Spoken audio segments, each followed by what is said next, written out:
चलिए बच्चों, आगे चलते हैं। आज हम प्रैक्टिस करेंगे ज्योमेट्रिकल ऑप्टिक्स की। पहला ही सवाल बड़ा ऐसे ही वैसे तो मतलब ट्रिकी सा सवाल है, कोई बहुत ऐसा खास सवाल ऐसा है नहीं। सुनिएगा, फिगर में बड़ा दो पैरेलल प्लेन मिरर्स हैं, 10 सेंटीमीटर दूर है। एक ऑब्जेक्ट है वो बड़ा इस मिरर M1 से 7 सेंटीमीटर दूर है। Then the distance of final image formed by M1 से जो इमेज बनेगी फाइनल इमेज पूछा है कि ना उसकी पोजीशन क्या होगी। बड़ा बहुत ही आसान काम है। इस मिरर M2 का तो कोई रोल ही नहीं, इस मिरर M2 के पास तो कोई रे पहुंचेगी ही नहीं। रे सिर्फ और सिर्फ M1 के पास पहुंचेगी, वो भी सिर्फ एक बार, सिर्फ एक इमेज बनेगी। कैसे देख लीजिए, इस M1 से रेज आएंगी यूं, ये रिफ्लेक्टिंग साइड है, बड़ा एक पॉलिश्ड साइड है। रेज आएंगी यूं, रेज आएंगी यूं, और रिफ्लेक्शन के बाद रेज चली जाएंगी ऐसे, रिफ्लेक्शन के बाद रेज चली जाएंगी ऐसे। यहां पर तो रिफ्लेक्टेड रे पहुंची नहीं, और इन रिफ्लेक्टेड रेस को अगर मैं पीछे की तरफ अगर ऐसे एक्सटेंड करूंगा तो इमेज बन जाएगी यहां कहीं। ये 7 सेंटीमीटर आगे है, तो ऑफ कोर्स बढ़ाइए आपके पास 7 सेंटीमीटर पीछे है। ये इमेज इस मिरर के लिए ऑब्जेक्ट की तरह काम कर ही नहीं रही है। क्यों? क्योंकि इस मिरर के पास तो कोई रिफ्लेक्टेड रे पहुंची ही नहीं। रिफ्लेक्टेड रे तो सीधी बेटा यही निकल गई, यहां पर तो कोई रे पहुंची ही नहीं।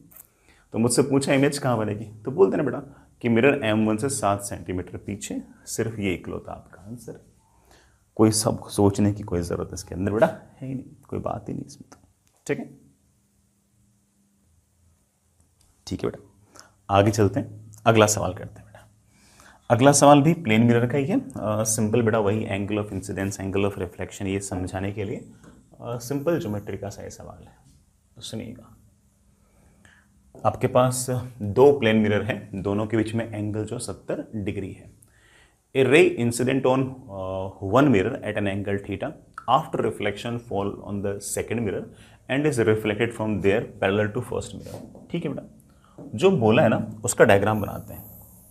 ये एक मिरर, ये दूसरा मिरर, दोनों मिरर्स के बीच में सवाल बोल रहा है कि एंगल जो है वो आपका 70 डिग्री है। ठीक है, ये बेटा मैं एक बार के लिए मिरर M1 मान लूं, ये मिरर में एक बार के लिए M2 मान लूं, ये M2 ये M1। लेट्स से मैंने बेटा यहां पर कोई ना कोई ऐसे नॉर्मल बना रखा है, कोई रे आई ऐसे। हाँ बेटा, कोई रे आई ऐसे, यूं किसी एंगल थीटा पर। कुछ नहीं बोल रखा, तो ऑब्वियस बात है कि एंगल थीटा तो हम ऐसे एंगल ऑफ इंसिडेंस ही मानेंगे। रिफ्लेक्शन के बाद रे यूं जाती है, दूसरे मिरर से स्ट्राइक करती है, और दूसरे मिरर से स्ट्राइक करने के बाद रे ऐसे निकल जाती है। कैसे? पहले वाले मिरर के पैरेलल। मैं नहीं बोल रहा हूं, सवाल के अंदर सारी की सारी बातें बढ़िया तरीके से लिखी हुई है। पहला रिफ्लेक्शन पहले वाले मिरर से, और दूसरे रिफ्लेक्शन के बाद जो रे है वो पहले वाले मिरर के पैरेलल चली जाती है। ठीक, तो मुझसे पूछा है कि बताओ कि ये वाला एंगल थीटा कितना होगा। बस इतनी सी बात है, कोई और ऐसे भारी बात इसके अंदर अपने पास है नहीं। तुम इस बात को जानते हो, समझते हो कि ना मेन चीज यहाँ पर angle of incidence equals to angle of reflection है। बाकी तो बड़ा वही 9th-10th क्लास की ज्योमेट्री है। जैसे ये वाली लाइन है, ये वाली लाइन और ये वाली लाइन अगर पैरेलल है, तो ऑब्वियस बात है कि ये वाला एंगल अगर 70 डिग्री, तो बेटा ये वाला एंगल भी आपके पास 70 डिग्री। मैं यहां पर अगर एक नॉर्मल खींच दूं, तो सरफेस और नॉर्मल के बीच टोटल एंगल 90 डिग्री होता है, तो ये वाला एंगल आपके पास 20। ये नॉर्मल है, ये इंसिडेंट है, ये रिफ्लेक्टेड रे है। एंगल ऑफ रिफ्लेक्शन अगर 20, तो एंगल ऑफ इंसिडेंस भी आपके पास 20 है कि नहीं बेटा? नॉर्मल और सरफेस के बीच टोटल एंगल 90 होना चाहिए, तो ऑब्वियस बात है कि बेटा ये वाला एंगल आपके पास 70 होना चाहिए। दोनों का सम शुड बी 90। ट्राइंगल की तीनों साइड्स का जो सम है वो 180 होना चाहिए। 70 और 70 बेटा कितना हो गया? 140। 140 हो गया, तो ये वाला एंगल मेरे पास बेटा कितना होना चाहिए? 40। ये अगर 40, तो नॉर्मल और सरफेस के बीच टोटल एंगल बेटा कितना होना चाहिए? 90। तो this angle should be equal to 50। We know that कि this is reflected ray, this is incident ray, this is angle of incidence, this is angle of reflection. Both must be equal. So theta must be equal to 50 degree. तो जो आपका angle of incidence है, जो angle theta है बेटा आपका पास हो 50 degree होना चाहिए। कोई बच्चा मुझसे पूछ ले कि सर इस सवाल में हमने सीखा क्या? दो चीज़ें सीखी, एक ये कि angle of incidence equals to angle of reflection, जो कि हमें पहले से पता भी थी, और दूसरी ये कि यार ज्योमेट्रिकल ऑप्टिक्स के अंदर ज्योमेट्री बहुत इंपॉर्टेंट है। ठीक है, अगर किसी बच्चे को ज्योमेट्री आती है तो उसके लिए सब कुछ जस्ट पीस ऑफ केक। ठीक है, और वो भी कौन सी ज्योमेट्री? 9th-10th क्लास वाली ज्योमेट्री यार। चलिए बच्चों आगे चलते हैं, अगला सवाल करते हैं। नेक्स्ट इज बड़ा एक बढ़िया सवाल है, और सवाल का जो रिजल्ट है वही बना आप याद भी रख सकते हो। स्टैंडर्ड टाइप से रिजल्ट है। ठीक है, किसी ने अगर नहीं सुन रखा तो उसके लिए सवाल हो गया, किसी ने सुन रखा तो बड़ा उसको तो ठीक है, ऐसे ही कह सकता है। बड़ा देखना क्या है, the focal length of a concave mirror is F and the distance from the object on the principal focus is X. बड़ा ऑब्जेक्ट की ना प्रिंसिपल फोकस से दूरी जो है वो आपके पास एक्स है। ठीक है, कोई दिक्कत नहीं है। बड़ा मान लो आपके पास प्रिंसिपल फोकस, यहाँ कहीं आपके पास ऑब्जेक्ट और प्रिंसिपल फोकस के बीच की दूरी आपके पास एक्स है। ठीक है, कोई दिक्कत नहीं। Then the ratio of size of image to size of object, एक तरीके से बड़ा मुझसे height of image upon height of object पूछा, तो इसका मतलब मुझसे मैग्निफिकेशन पूछा। बड़ा मैग्निफिकेशन मेरे पास -v/u। मिरर का जो फॉर्मूला अगर मैं पुट करूंगा तो बड़ा इसकी वैल्यू आपके पास बड़े आराम से आ जाएगी f/f-u। ठीक है, f तो ठीक है बेटा, ये जो डिस्टेंस है मैं सिर्फ मैग्नीट्यूड्स वगैरह की बात कर रहा हूं। बेटा ये जो डिस्टेंस है ये आपके पास u है, ये डिस्टेंस आपके पास f है। मैग्नीट्यूड के हिसाब से अगर बात करूं तो ये एक तरह से मोड ऑफ u है, ये बेटा एक तरह से मोड ऑफ f है। तो ये जो f-u है ये एक तरीके से आपके पास ये वाली डिस्टेंस है, तो आप ऐसा कह सकते हो कि it will be simply f/x। ठीक है ना, ये डिस्टेंस आपके पास u है, ये डिस्टेंस आपके पास x है, सॉरी ये डिस्टेंस आपके पास u है, ये डिस्टेंस आपके पास f है। दोनों ही माइनस में थी थोड़ा वो, ठीक है, तो कैंसिल हो जाती, और आपके पास आंसर जो आएगा that comes out B f/x। हालांकि बेटर आंसर वुड बी कि f/x का मोड, क्योंकि सिर्फ और सिर्फ रेशियो पूछा है, प्लस माइनस नहीं पूछा, तो mode of f/x would have been better. But ठीक है बेटा, तो जो ऑप्शन दे रखे हैं उसके हिसाब से best would be of course f/x। तो x क्या है बेटा? x ऑफ कोर्स ऑब्जेक्ट की यहाँ से तक दूरी है, ये वाली दूरी आपके पास एक तरीके से मोड ऑफ u है, ये वाली दूरी बेटा आपके पास एक तरह से मोड ऑफ f है, तो ये वाली जो दूरी आएगी ये एक तरह से mode of u minus f है, तो ऊपर आएगा मोड ऑफ f, नीचे आएगा mode of u minus f। तो ठीक है, वो मामला आपका सेट हो जाएगा, और better answer would have been बेटा f/x का मोड। लेकिन चार ऑप्शन में बेस्ट ऑप्शन थोड़ा वही f/x दिख रहा है, तो आप उसे लगा सकते हो। ठीक है, नेक्स्ट इज, ये बड़ा ऐसे ही एक ऑब्जर्वेशन बेस्ड सवाल है। इसके जैसा सा सवाल मैंने आपको क्लास के अंदर करा रखा था, लेकिन ऑब्जर्वेशन बेस्ड सवाल है। सुनिए बच्चों, the circular boundary of the concave mirror subtends angle cone of half angle theta at the centre of curvature. बड़ा ये सेंटर ऑफ कर्वेचर है, और जो कोन है इसका हाफ एंगल आपके पास थीटा है। The maximum value of theta for which the ray incident on the mirror parallel to the principal axis does not suffer reflection more than 1। Principal axis के parallel जो रे आ रही है वो इस mirror से 2 बार टक्कर नहीं करनी चाहिए। इसके लिए थीटा की वैल्यू कम से कम कितनी होनी चाहिए? तो बेटा इसका आंसर है कि हम ये तो बेटा ऑब्जर्वेशन से ही आ पाएगा। ठीक है, कि रे आप भेज दो ऐसे यूं प्रिंसिपल एक्सिस के पैरेलल, ये बेटा आपका सेंटर ऑफ कर्वेचर।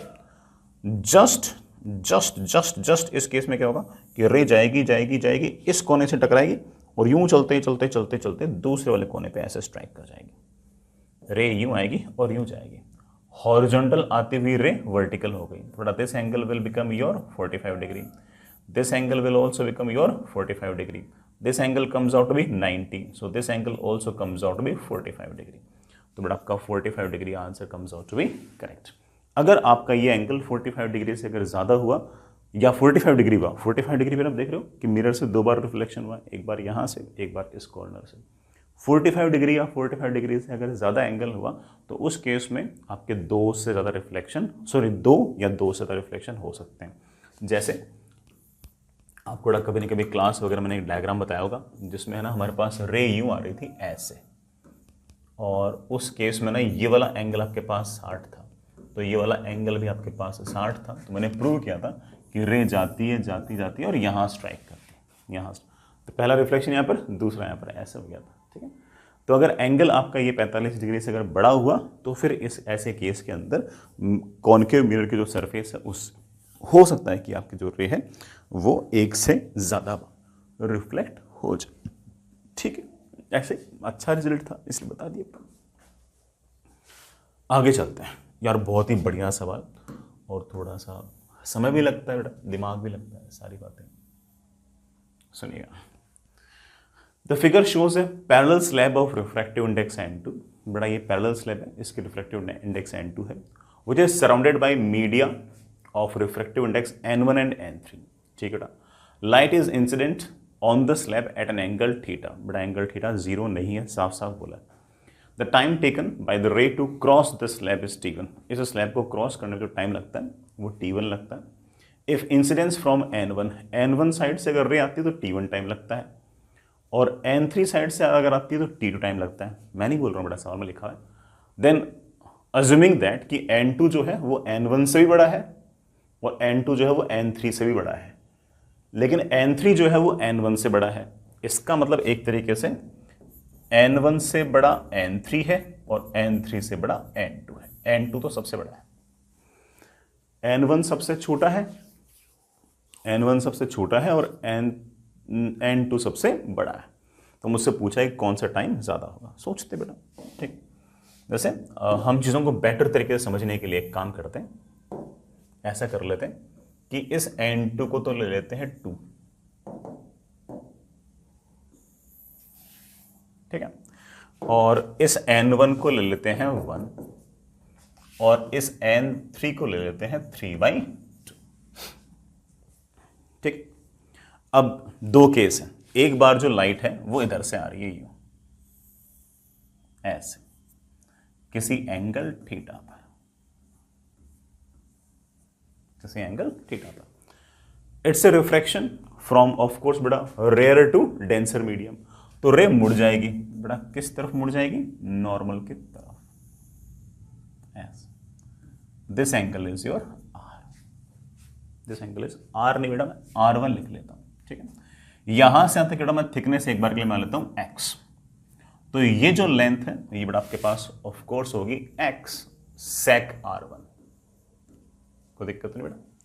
और यहां पर स्पीड ऑफ लाइट तुम जानते हो बेटा कितनी होगी, यहां बेटा speed of light of course होगी c डिवाइड बाई N2। तो ये लग गया मेरे पास टाइम T1। इसको क्रॉस करने में टाइम कितना लग गया? T1। सिंपल सिंपल सिंपल सवाल। अब अगली बार बेटा जो रे आई ना वो यूं आई, अब इधर से रे आ रही है, इधर से रे आ रही है, तब क्या होगा सोचते बेटा। मैं ऐसे डायग्राम बनाऊं, इधर से रे आ रही है यूं, ऐसे उसी एंगल थीटा पे, उसी एंगल थीटा पे फिर से रिफ्रैक्शन होगा, रिफ्रैक्शन होगा और रे मुड़ेगी, रे मुड़ेगी ऐसे नॉर्मल की तरह। ये कुछ ना कुछ एंगल होगा आपके पास R2। R2 कैसे निकालूं? स्नेल्स लो बेटा, कैसे? स्नेल्स लो आ जाएगा। टाइम कितना लगेगा? T2 लगेगा मेरे पास। ये लेंथ, ये अगर विड्थ अगर आपके पास x है तो मेरे पास ये आ गया x sec R2 divide by बेटा स्पीड कितनी है? स्पीड वापस से वही होगी c डिवाइड बाई N2। अब मुझसे पूछा कि T1 बड़ा है या T2 बड़ा है। अब T1 बड़ा है T2 बड़ा है, इसमें इतना तो मेरे बच्चे समझ गए होंगे कि इस मीडियम के अंदर चाहे लाइट इधर से आए चाहे लाइट इधर से आए, दोनों ही केस में इस मीडियम के अंदर स्पीड ऑफ लाइट तो सेम है, ये थिकनेस भी सेम है, लेकिन एक में डिस्टेंस हो सकता है कि बेटा ज़्यादा ट्रेवल की हो, एक में हो सकता है डिस्टेंस कम ट्रेवल की हो। कौन डिसाइड कर रहा है? ये R1 R2 डिसाइड कर रहे हैं। कौन डिसाइड कर रहे हैं? R1 R2 डिसाइड कर रहे हैं कि अंदर जो डिस्टेंस ट्रेवल की है वो कम है या ज़्यादा है। जो एंगल ऑफ रिफ्रैक्शन ज़्यादा होगा ऑफ कोर्स बेटा उसका sec R ज़्यादा होगा, sec R ज़्यादा होगा तो ऑफ कोर्स बेटा वो ऑब्वियस बात है कि ज़्यादा टाइम लग जाएगा। तो बेटा सिर्फ और सिर्फ कौन डिसाइड कर रहा है? R1 और R2। सर R1 R2 कैसे निकालूं? बेटा R1 R2 स्नेल्स लॉ से, जैसे यहां से यहां स्नेल्स लॉ मैं बड़े आराम से कह सकता हूं कि N1 sin theta is equals to N2 sin R। N1 की बेटा वैल्यू कितनी है? चलो मैं और 1 ले लेता हूँ, मुझे कंपेयर नहीं करना पड़ेगा। 1 into sine theta is equals to n2 times sine r1। दूसरे वाले केस के अंदर यहां से स्नेच लगाऊंगा तो बड़ा मैं क्या कहूंगा कि 3/2 times sine theta is equals to यहां का refractive index n2 times sine of r2। मेरे पास बड़ा साइन r2 की वैल्यू आ गई है। कितनी वैल्यू आ गई है? 3/2 times sine theta upon n2। Compare करके देख लो ना, यहाँ भी साइन थीटा, यहाँ भी n2 साइन थीटा, n2 यहाँ पर 1, यहाँ पर 3/2। तो ऑब्वियस बात है कि r2 की वैल्यू r1 से बड़ी है। तो ये भी ऑब्वियस बात है कि sec r2 की जो वैल्यू है वो sec r1 से बड़ी है। इसका मतलब आपका जो t2 है बेटा वो t1 से बड़ा है। सिंपल, ठीक है। मैंने वैल्यूज ले कर ली बेटा, आप चाहो तो n1 n2 से वैसे कर सकते हो, n1 n3 से वैसे कंपेयर कर सकते हो। टोटली आपकी मर्जी है, कोई बहुत बड़ा ऐसा इशू नहीं है, ठीक। ऐसे केस में हम जो आंसर लगाएंगे, पूछा क्या t1 अपॉन t2, तो मेरे ख्याल से t1 छोटा आ रहा है और t2 बड़ा आ रहा है, तो हम बोल देंगे कि t1 upon t2 is less than. So answer comes out to be C. ठीक है बेटा, थोड़ा एनालाइज करने में ना इस सवाल का जो टेस्ट था ना वो थोड़ा सा एडवांस टाइप का सा था। मतलब इस तरह की जो कंडीशंस होती है ना वो एडवांस वगैरह में अच्छी खासी पूछ लेते हैं, ठीक है। तो लेकिन खैर सवाल तो बड़ा कहीं भी आ सकता है। आगे चलते हैं, ये थोड़ा फॉर्मूला बेस्ड सवाल करते हैं बेटा। लेकिन सवाल अच्छा, फॉर्मूला अच्छा, कॉन्सेप्ट्स भी अगेन बहुत अच्छे। सुनिएगा, given that velocity of light in quartz, बड़ा बीच में क्वार्ट्स है, इज दिस मच। बड़ा वेलोसिटी दे रखी है, मतलब रिफ्रैक्टिव इंडेक्स दे रखा है, और refractive index is c upon v। तो 3 इंटू 10⁸ मीटर्स पर सेकेंड को अगर मैं 1.5 इंटू 10⁸ मीटर से अगर डिवाइड करूंगा तो क्वार्ट्स का रिफ्रैक्टिव इंडेक्स आपके पास 2 आ जाएगा। जो दोनों तरफ ग्लिसरीन है ना, इसका रिफ्रैक्टिव इंडेक्स भी आप ऐसे निकाल सकते हो कि that is speed of light upon glycerine के अंदर स्पीड ऑफ लाइट कितनी बेटा, उसमें है ऑफ कोर्स 9/4 10⁸ बेटा कितना आ गया 4/3। तो ग्लिसरीन की रिफ्रैक्टिव इंडेक्स 4/3, ग्लिसरीन की रिफ्रैक्टिव इंडेक्स 4/3, ठीक है ना। Now a slab made of quartz is placed in glycerine, find the shift produced by slab. बेटा ये तो नॉर्मल शिफ्ट का सवाल है, ज़रूर आपका ऑब्जर्वर इस तरफ होगा, ऑब्जेक्ट इस तरफ होगा, ये ऑब्जेक्ट आपको हल्का सा इधर की तरफ या इधर की तरफ जाता हुआ दिखाई देता है, मतलब पड़ा हुआ दिखाई देता है। कितनी दूर पड़ा हुआ दिखाई देता है उसको हम बोलते हैं नॉर्मल शिफ्ट। उसका फॉर्मूला वैसे तो हमने याद कर रखा है कि normal shift is t into 1 - 1 upon n। ये तो हमने तब याद किया था जब इसका रिफ्रैक्टिव इंडेक्स n हो, सराउंडिंग का 1 हो। अदरवाइज हम हल्का सा चेंज कर देंगे, that is t into 1 - 1 upon n relative, that is t 1 - 1 upon इसका रिफ्रैक्टिव इंडेक्स अपॉन सराउंडिंग का। तो ग्लिसरीन का refractive index divide by glycerine का नहीं बड़ा, क्वार्ट्ज का refractive index divide by of course glycerine का रिफ्रैक्टिव इंडेक्स। टी मुझे दे रखा है 18 सेंटीमीटर इंटू 1 - 1 अपॉन बड़ा क्वार्ट्ज का रिफ्रैक्टिव इंडेक्स कितना है 2 डिवाइड बाय 3/2, बड़ा 3 ऊपर चला जाएगा 2 नीचे आ जाएगा। 1 - 3/4 is 1/4, 18 into 1/4 is I think बड़ा 4.5। एक मिनट आप इसे चेक करना, 18 माइनस 3/4 बेटा 18 माइनस 3/4 बेटा कितना हो गया 1/4। ओह सॉरी बेटा 2 डिवाइड बाई 4/3 है, सॉरी क्या हो गया।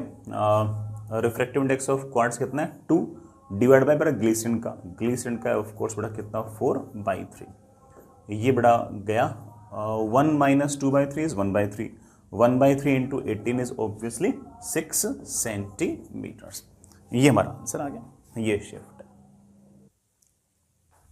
आगे चलते बेटा, ये तो फॉर्मूला बेस्ड सवाल था, आगे चलो।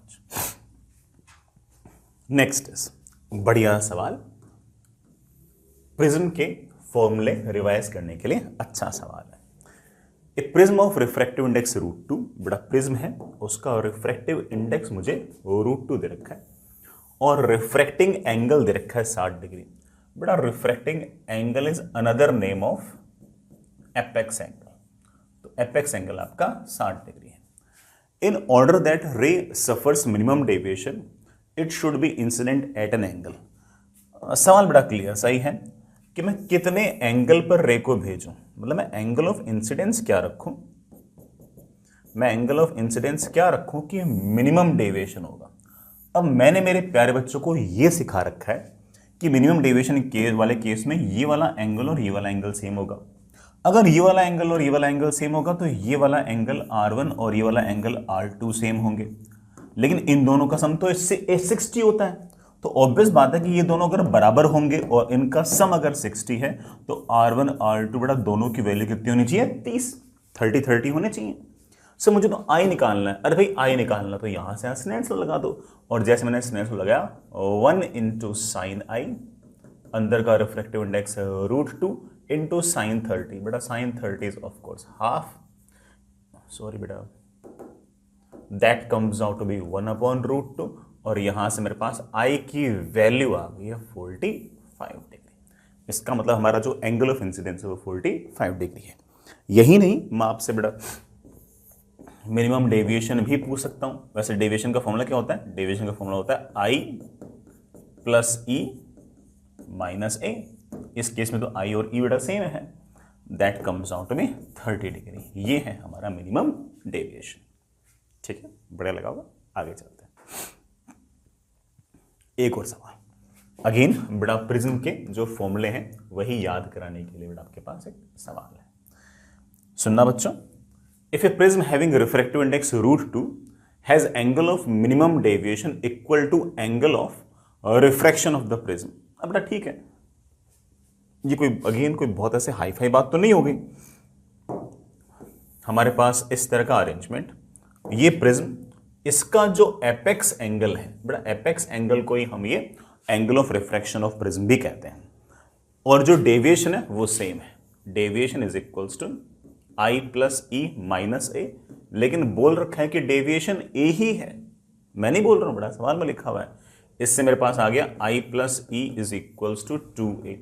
लेकिन ये कौन सा डेविएशन, मिनिमम वाला डेविएशन। बेटा मिनिमम वाले केस में तो आई और ई की वैल्यू बराबर हो जाती है ना, तो आप बोलोगे sir 2i comes out to be 2a, so i comes out to be a। i की जो बेटा वैल्यू a के बराबर आ जाएगी। चलिए खैर मुद्दे पे आते हैं, है ना। सवाल किए बिना तो बड़ा सवाल नहीं बनेगा, स्नेल्स लॉ वगैरह तो लगाने पड़ेंगे। रह गई यू मिनिमम डेविएशन वाले केस में ये वाला एंगल ऑफ इंसिडेंस मेरे प्यारे बच्चे बोल रहे हैं कि a होना चाहिए। मेरे प्यारे बच्चे एक बात और बोल रहे हैं कि ना सर ये वाला एंगल R1 होता है। मिनिमम डेविएशन वाले केस में ये वाला जो एंगल है और ये वाला जो एंगल है दोनों बराबर होते हैं, दोनों का सम a होता है, तो this should be equal to a/2। Prism का रिफ्रैक्टिव इंडेक्स, जैसा कि बेटा सवाल बार बार चीख के कह रहा है कि √2 है, ठीक है लगा दो बेटा, मेरे ख्याल से काम बन जाएगा हमारे पास। हाँ क्या था बेटा Snell's law, 1 into sine A is equals to अंदर अंदर अंदर अंदर अंदर अंदर अंदर अंदर बेटा क्या होगा, अंदर होगा बेटा मेरे पास √2 टाइम्स साइन a/2। बेटा साइन ए को मैं बड़े आराम से लिखता हूं कि 2 sine a/2 cos a/2 is equals to √2 times sine a/2। बेटा साइन a/2 आपके पास गायब हो गया, मेरे पास आ गया है cos of a/2 is equals to 1/√2। इसका मतलब this a/2 should be equal to 45 degree, so a should be equal to your 90 degree. इसका मतलब आपका जो एपेक्स एंगल है बेटा कितना होना चाहिए, 90 डिग्री। ठीक है बेटा, वही पूछा मुझसे, एंगल ऑफ रिफ्रैक्शन मुझसे पूछ रखा है, that comes out to be 90 degree. ये हमारा आंसर है बेटा। मैंने तो चीज़ें सिखाने के चक्कर में बड़ा बहुत कुछ बता दिया आप लोगों को ना, मतलब बहुत ही बेसिक से सवाल कराया। अदरवाइज मिनिमम डेविएशन के केस में एक फॉर्मूला और है जो आपने बेटा कभी ना कभी पढ़ा भी होगा कि refractive index of prism is equals to sine of a plus delta minimum upon 2 divided by sine of a/2। इस फॉर्मूले के अंदर बेटा अगर वैल्यूज पुट कर दोगे ना तो आंसर तो आ ही जाएगा।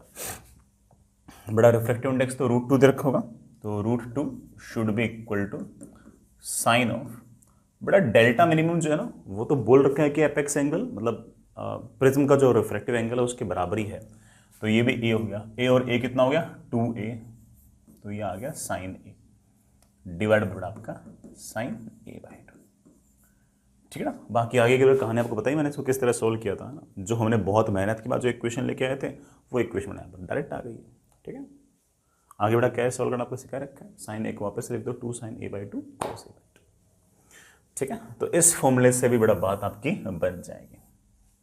आगे चलते हैं, नेक्स्ट अच्छा सा सवाल और स्फेरिकल सरफेस पर रिफ्रैक्शन को लेकर बढ़िया सवाल, इसी बहाने बड़ा साइन कन्वेंशन वगैरह सब कुछ अच्छे से बता दूंगा।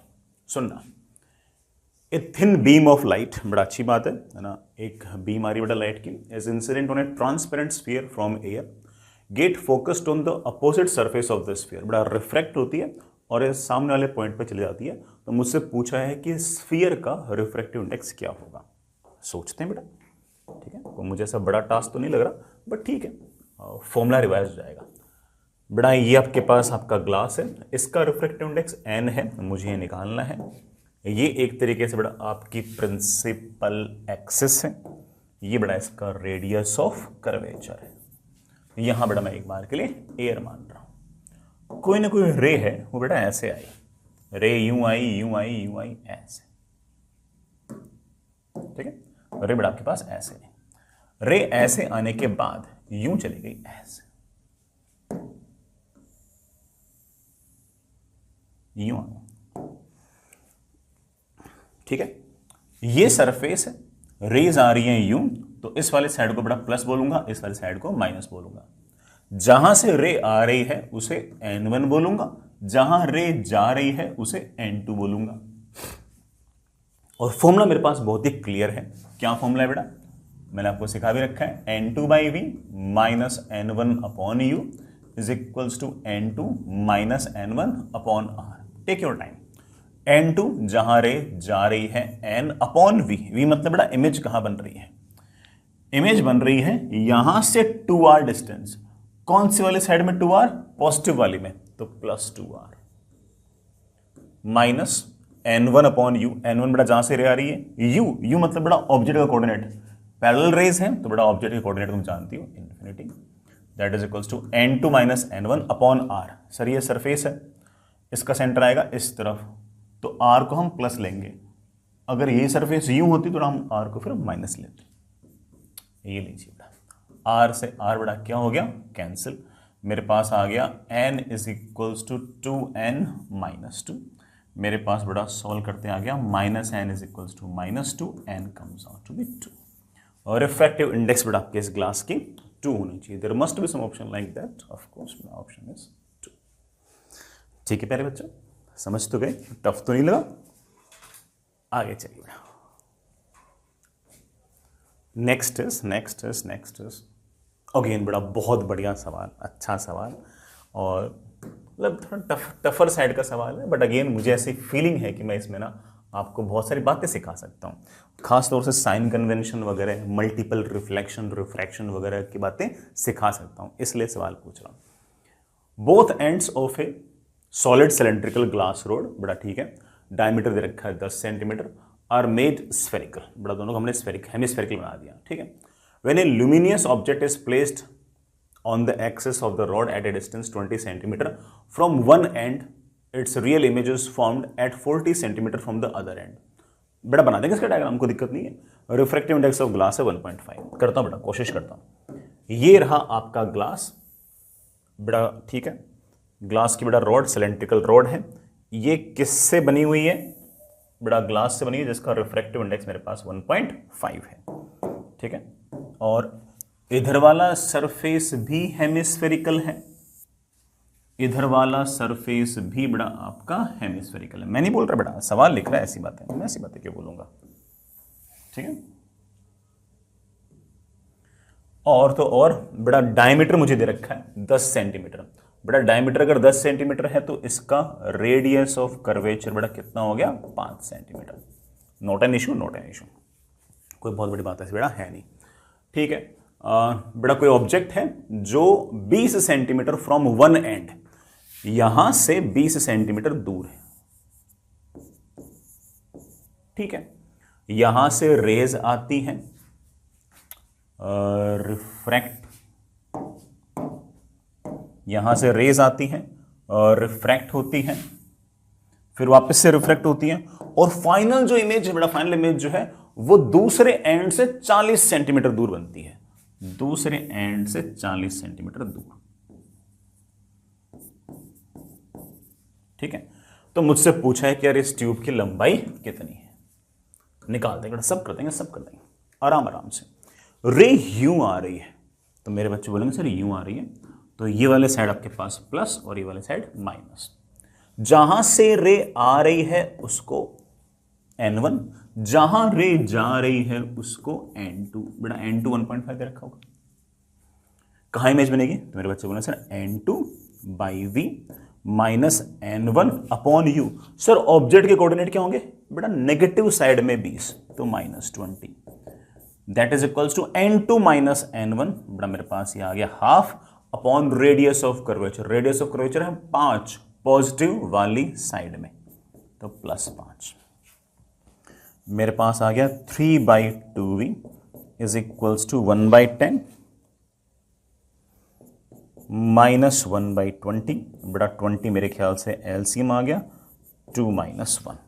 बेटा 2 से 2 आपका कैंसिल, ये आ गया 10। बेटा मेरे ख्याल से v की वैल्यू आ गई 30। इसका मतलब जो इमेज बनेगी बेटा कहां बनेगी, 30 पे। It's okay, it's okay, it's okay. ये जो इमेज बनी है वो अगले वाले सरफेस के लिए ऑब्जेक्ट की तरह काम करेगी। सर ये ऑब्जेक्ट कितनी दूर है, बेटा पता नहीं कितनी दूर है ना, मुझे नहीं पता कितनी दूर है, लेकिन इमेज कहां बन रही है वो मुझे पता है, यहां से 40। फिर से देखो बेटा, रेस जा रही है इस तरफ, तो ये वाली साइड प्लस, ये वाली साइड माइनस। जहां रे जा रही है उसको N2 बोल दो, तो ये तो 1, और जहां से रे आ रही है उसको N1 बोल दो, और फॉर्मूला लगा दो, लगाओ तो सही। N2 बाई वी, ऑब्जेक्ट का बेटा कोऑर्डिनेट कितना है 40, माइनस N1। सर ये कितना दूर है बेटा, पता नहीं कितना दूर है, ये डिस्टेंस मैं x मान लेता हूं। ऑब्जेक्ट का कोऑर्डिनेट, रेज जा रही है इस तरफ, ये वाली साइड बेटा माइनस, माइनस माइनस बेटा क्या हो गया प्लस, क्योंकि बेटा मुझे तो कोऑर्डिनेट लिखना है तो x लिख दूंगा, माइनस s लिखूंगा, रेज आ रही है इस तरफ, ये वाली साइड प्लस, वाली side minus, and that is equals to N2 minus N1 minus half आ गया अपॉन सेंटर ऑफ कर्वेचर। बेटा radius of curvature, radius of curvature है 5, लेकिन इसका सेंटर आएगा इस तरफ, प्लस साइड में या माइनस साइड में, माइनस साइड में। बेटा माइनस माइनस आपका निपट गया। मेरे पास आ गया है 3/2x is equals to 1/10 minus 1/40, 40 ठीक है बेटा, 4 - 1। बेटा ये 3 निपट गया, 2x इक्वल्स टू 40। बेटा x की वैल्यू मेरे पास आ गई है 20। इसका मतलब बेटा ये डिस्टेंस मेरे पास आ गई है 20।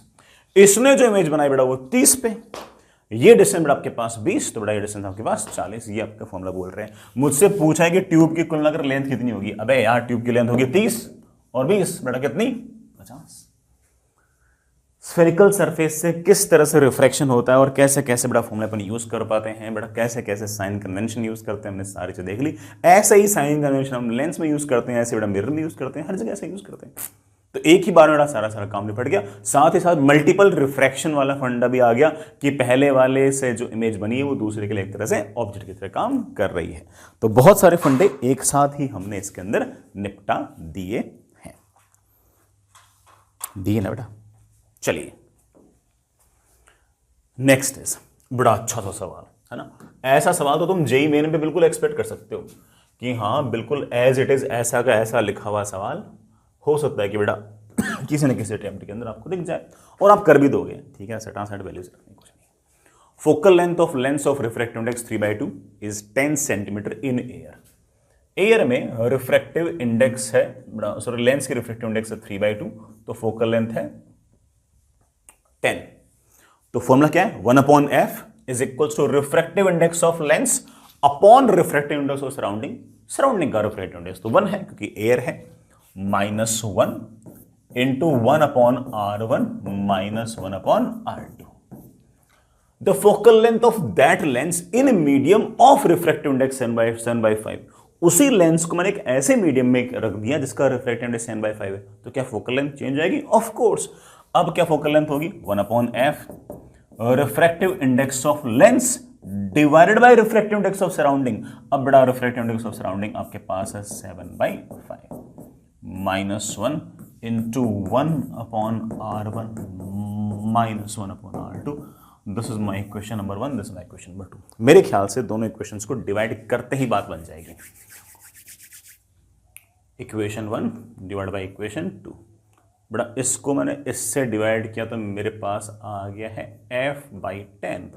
ये रहा था बड़ा क्या हो गया? खत्म। हाँ 3/2 -1 बड़ा कितना आ गया? हाफ। ठीक है ना।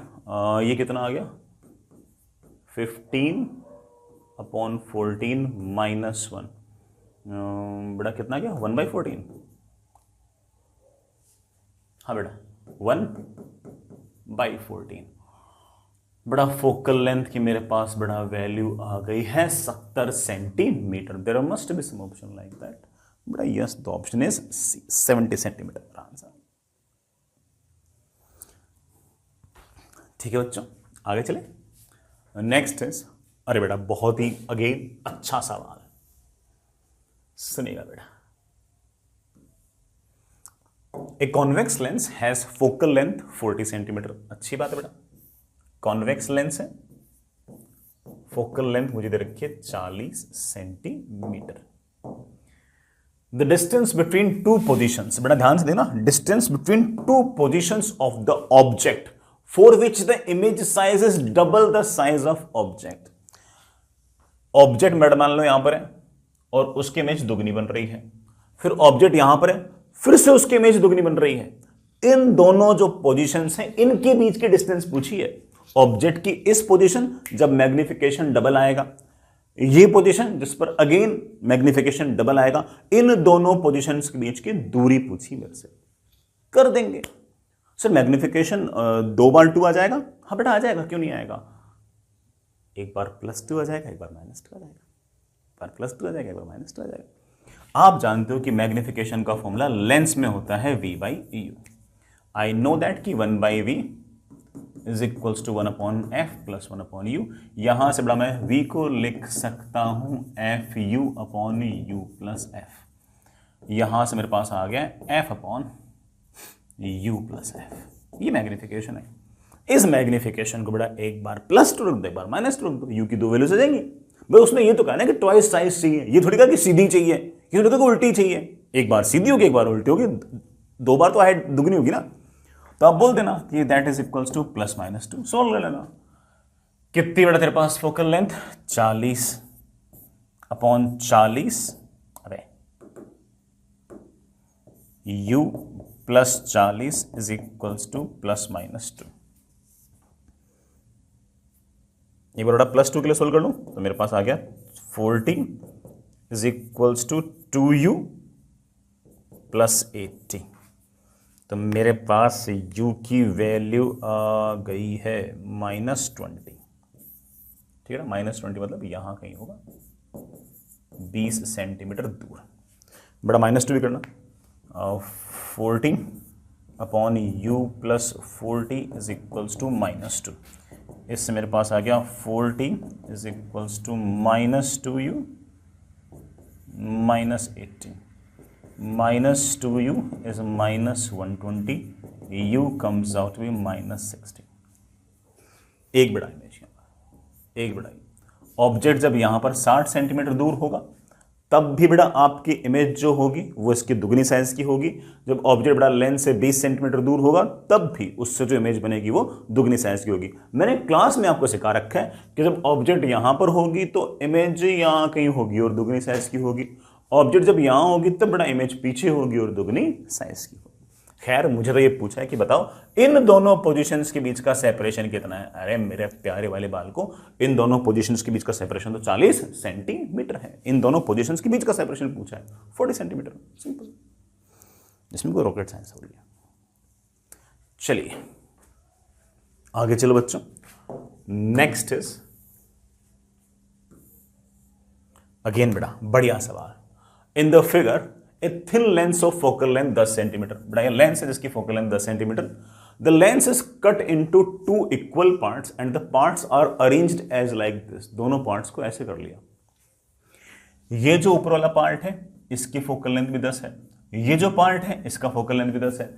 ये जो पूरा अरेंजमेंट है इसकी फोकल लेंथ का कोई फॉर्मूला होता है क्या? आप लोग हाँ सर होता है, 1/f equivalent is equals to 1/f1 plus 1/f2। तो इक्विवेलेंट फोकल लेंथ मेरे पास आ गई 5 सेंटीमीटर। मतलब दोनों लेंस मिलकर एक इकलौते लेंस की तरह बिहेव कर रहे हैं, और जिस इकलौते लेंस की तरह बिहेव कर रहे हैं उसकी फोकल लेंथ आपके पास 5 सेंटीमीटर है। एक ऑब्जेक्ट है बेटा 1 सेंटीमीटर हाइट पे है और 7.5 सेंटीमीटर फ्रॉम अरेंजमेंट। बेटा ये जैसे मान लो कि मेरे पास लेंस है, फोकल लेंथ इसके पास है 5 सेंटीमीटर। तुमने बेटा कोई ऑब्जेक्ट रखी हुई है ऐसे जिसकी हाइट है 1 सेंटीमीटर और इसको ऐसे 7.5 सेंटीमीटर दूर रखा हुआ है। मुझसे पूछा होता इमेज की हाइट क्या होगी? Very simple, height of image upon height of object is equals to magnification, that is v by u, that is f upon f plus u। मेरे पास आ गया height of image is equals to f 5 centimetre, f 5 centimetre, u की value -7.5 times 1 centimetre. बड़ा मेरे ख्याल से -2 centimetre आ गया होगा। बेटा माइनस तो सिर्फ उसे बता रहा है कि जो इमेज है बेटा वो ऐसे नीचे की तरफ बनेगी। हाइट तो बेटा आपके पास 2 सेंटीमीटर ही है, there must be some option like that. Of course the answer comes out to be 2 centimetres. ठीक है, आगे चलते हैं बच्चों। नेक्स्ट इज अगेन बेटा एक फॉर्मूला बेस्ड सवाल, आसान सा प्यारा सा फॉर्मूला है। मुझे ऐसा लगता है कि बेटा मेरे बच्चों को पहले से फॉर्मूला याद है। बेटा कोई क्राउन ग्लास प्रिज्म है, होगा कुछ यार, ठीक है। ब्लू लाइट के लिए रिफ्रैक्टिव इंडेक्स ये है, रेड के लिए ये है, येलो के लिए ये है, और मुझसे पूछा बताओ dispersive power of glass slab. अब चाहे ग्लास स्लैब हो चाहे कुछ भी हो, रिफ्रैक्टिव बेटा डिस्पर्सिव पावर का फॉर्मूला तो बहुत ही सिंपल है, NV minus NR upon NY minus 1। बेटा वायलेट और ब्लू के लिए रिफ्रैक्टिव इंडेक्स लगभग बराबर सा ही होता है। तो बेटा चाहे ब्लू का दे दो चाहे वायलेट का दे दो, कोई बहुत बड़ा फर्क नहीं पड़ता। तो आप ऐसा कह सकते हो कि refractive index for blue minus refractive index for red upon NY minus 1। ठीक है बेटा, NB माइनस NR बेटा कितना आएगा? 0.011 डिवाइड बाई 0.550। बड़ा मेरे ख्याल से हम बड़ा कितना आ गया? 1/50 आ गया बेटा। 1/50 तो बड़ा कितना हो गया?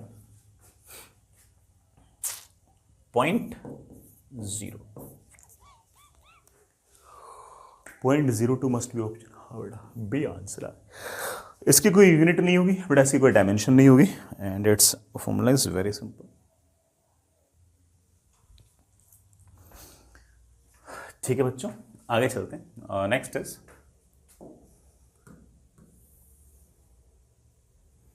बड़ा अगला सवाल, that is a thin prism of glass is placed in air. बड़ा थिन है प्रिज्म, पतला है, तो मतलब एपेक्स एंगल आपका छोटा है।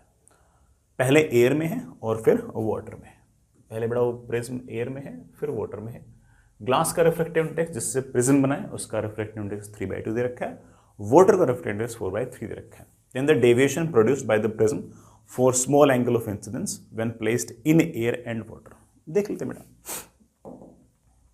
पहले आपका जो प्रिज्म था वो ऐसे एयर के अंदर पड़ा है। एपेक्स एंगल बड़ा छोटा है। ग्लास का रिफ्रैक्टिव इंडेक्स बड़ा मेरे पास कितना है? 3/2। एयर का आपके पास 1।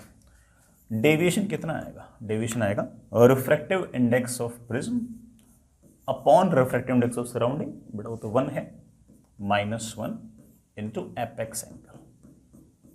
आई थिंक बेटा it comes out be half times of A. अगले ही केस में इस प्रिज्म को हमने वाटर में रख दिया तो सराउंडिंग का रिफ्रैक्टिव इंडेक्स हो गया 4/3। अब डेविएशन क्या होगा? अब डेविएशन होगा refractive index of prism divided by refractive index of surrounding -1 into apex angle. 9/8 -1 is I think 1/8 into A. मुझे डेल्टा 1 अपॉन डेल्टा 2 पूछा है, बट मेरे ख्याल से 4:1 आ गया होगा. दिस अपॉन दिस क्या ए से ए गया बेटा 4:1. There must be option D. आगे चलो बच्चों, ऐसे ही बड़ा थोड़ा बेवकूफ बनाने वाला सा सवाल है, सुनिएगा. A plane mirror which revolves as shown at constant angular velocity 2 radians per second about its normal. With what velocity will the light spot move along the spherical surface of radius 10 meter if the mirror is at the center of curvature of the screen and light is incident from a fixed direction? बहुत आसान सवाल है. Zero answer. समझदार बच्चा तो समझ गया होगा कि है ना, ये मिरर है, ये नॉर्मल है और नॉर्मल के अबाउट यू घुमाया जा रहा है. ये लीजिए बेटा आपके पास इंसिडेंट रे. नॉर्मल के अबाउट अगर आप मिरर को, जैसे मान लो बेटा नॉर्मल ये है, मिरर को अगर यूं घुमाओगे तो नॉर्मल तो चेंज ही नहीं होगा. इंसिडेंट रे ये है, नॉर्मल ये है, रिफ्लेक्टेड रे ये है. नॉर्मल फिक्स है, इंसिडेंट रे फिक्स है, तो ऑफ कोर्स रिफ्लेक्टेड रे भी फिक्स है. और रिफ्लेक्टेड रे अगर फिक्स है तो ऑब्वियस बात है कि जिस पॉइंट पर बड़ा ये लाइट जाएगी उस पॉइंट की velocity will comes out to be 0. Simple सा काम है. हाँ, अगर मैं इस मिरर को यूं रोटेट करता, तब बात अलग थी. अगर आप मिरर को ऐसे रोटेट करते तब बात अलग थी. तब तुम अगर बेटा मिरर को अगर यूं रोटेट करते तो नॉर्मल भी रोटेट होता, नॉर्मल रोटेट होता तो एंगल ऑफ इंसिडेंस रोटेट होता, sorry angle of incidence change होता, एंगल ऑफ इंसिडेंस चेंज होता, एंगल ऑफ रिफ्लेक्शन भी चेंज होता. फिर उस केस में तुम जानते हो कि अगर इसका ओमेगा है तो इसका ओमेगा नहीं है, इसका ओमेगा 2 ओमेगा है. फिर इस पॉइंट की जो वेलोसिटी होती है वो मेरे पास आती है 2 ओमेगा इंटू आर. अभी ऐसा करने की जरूरत ही नहीं है. क्यों नहीं है बेटा? मिरर को आपने ऐसे रोटेट किया, नॉर्मल के अबाउट यूं ऐसे किया, ऐसे. ठीक है बच्चों, तो ऐसे ही मेरे बेवकूफ बच्चों को और बेवकूफ बनाने की कोशिश थी, लेकिन मेरे बच्चे बने थोड़ी होंगे, इतने तो स्मार्ट है. बेटा देखना, a point object is placed at a distance 20 centimetre from the focus of a concave mirror of radius of curvature 20 centimetre. Find the distance of image from focus. बेटा ये मेरे पास एक कॉन्केव मिरर, इसकी focal length मुझे, sorry बेटा radius of curvature दे रखी है 20, तो बड़ा फोकल लेंथ ऑफ कोर्स बड़ा कितनी आ गई है 10. कॉन्केव है इसलिए मैं -10 लिख देता हूं. ये बड़ा आपका रहा प्रिंसिपल फोकस से मुझे बोल रखा है कि जो ऑब्जेक्ट है वो 20 सेंटीमीटर दूर है. मुझसे क्या पूछा? Distance object is placed at distance 20 centimetre from the focus of the concave mirror. ठीक है, find the distance of image from focus से इमेज कितनी दूर होगी. अगर तुम 1/v प्लस 1/u = 1/f अगर फॉर्मूला लगाओगे ना तो टाइम लग जाएगा, आंसर तो आ जाएगा, क्योंकि बेटा उसमें जो u और v होते हैं वो तो पोल से होते हैं. क्या मैंने ऐसा कोई फॉर्मूला याद करा रखा है जिसमें ऑब्जेक्ट की फोकस से दूरी और इमेज की फोकस से दूरी रिलेटेड हो? आप बोले हाँ, से कार रखा है, x into y is equals to focal length का स्क्वायर. x है बड़ा 20 सेंटीमीटर, y मुझे निकालना है, it should be equal to focal length बड़ा कितनी है -10 सेंटीमीटर का स्क्वायर. सॉल्व किया तो y की वैल्यू मेरे पास आ गई बड़ा कितनी 5 सेंटीमीटर. बड़ा y की वैल्यू कितनी आ गई 5 सेंटीमीटर. सिंपल सवाल, सारे बच्चे समझ गए होंगे. इसका मतलब बेटा इमेज जो फोकस से कितनी दूर होगी 5 सेंटीमीटर होगी. आगे चलिए, नेक्स्ट अगेन बढ़िया सवाल बेटा, सुनिएगा. एक ग्लास क्यूब मेजर्ड 5 × 5 × 15, मतलब लेंथ 5, विड्थ 5, बेटा लेट से हाइट उसकी 15. When block stands from on the one of vertical small faces, the view directly above it appears to be almost cube. बड़ा ऊपर से अगर देखता हूं तो क्यूब नजर आता है, और ऊपर से देखूंगा तो ये वाला 5 और ये वाला 5 तो 5 नजर आएंगे, लेकिन ये वाला 15 नजर नहीं आएगा, ये थोड़ा सा कम नजर आएगा. क्यों? तुम जानते क्यों बेटा तुम जानते हैं बेटा, देखना ये लेंथ आपके पास एक्चुअल में है 15 और रिफ्रैक्टिव इंडेक्स बेटा आपके पास है n, ये 5 ये 5 ये 5। ऊपर से देख रहे बेटा, ऊपर से देख रहे, ऊपर से देख रहे, ये वाला तो 5 ही नजर आएगा, ये वाला भी बेटा 5 ही नजर आएगा क्योंकि तो डायरेक्ट नजर आ रहा है। लेकिन ये जो सबसे बॉटम जो है ना, ये हल्का सा उठा हुआ नजर आएगा, थोड़ा सा उठा हुआ नजर आएगा। इस सरफेस से एक्चुअल में जो ऑब्जेक्ट है वो 15 सेंटीमीटर दूर है, लेकिन वहां से जो ऑब्जर्वर देख रहा है उसको ये जो पैंदा है ना 15 सेंटीमीटर पर नजर ना आके यहां कहीं नजर आ रहा है 5 सेंटीमीटर पे, क्योंकि बड़ा उसने बोल रखा कि उसे क्यूब की तरह नजर आता है। क्यूब की नजर तब आएगा जब ये 5 और ये भी 5।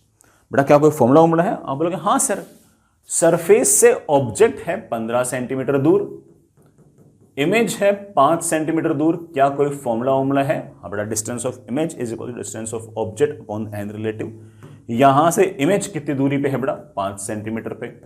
ऑब्जेक्ट कितनी दूरी पे है? 15 सेंटीमीटर पे। एन रिलेटिव क्या है? रे आ रही है यूं, कहां से?